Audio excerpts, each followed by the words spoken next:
I will show you 5 important differences between this 12-inch Dobsonian telescope and this 8-inch Dobsonian telescope I have, and also an interesting bonus difference at the end of the video. Number 1. Aperture and price. With this aperture, this 12-inch is much better than the 8-inch, of course. It can gather more light.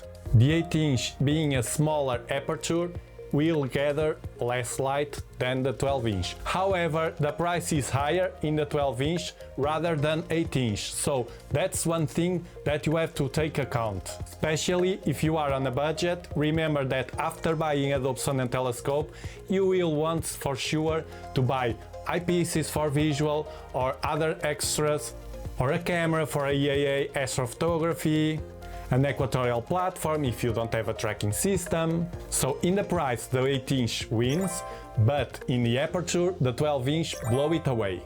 Number 2. The weight. Of course the 12-inch is super heavy comparing with the 8-inch. With the 8-inch it's much more easier to place it outside. The 12-inch you can do it, however it will depend on your age, health and strength to place this telescope easily outside. That leads to our number 3, the size. When you buy a Dobsonian telescope, of course you gotta think where you going to store it. If you have loads of space at home, this telescope can easily be stored anywhere, like I have it here.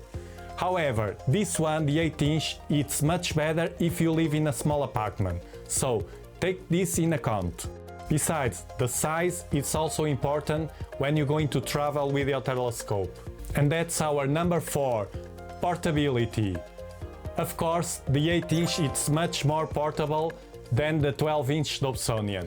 For instance, I can easily place this 8-inch in any of my cars. However, the 12-inch I have to transport on my van, and in order to do that, I have to transport with help.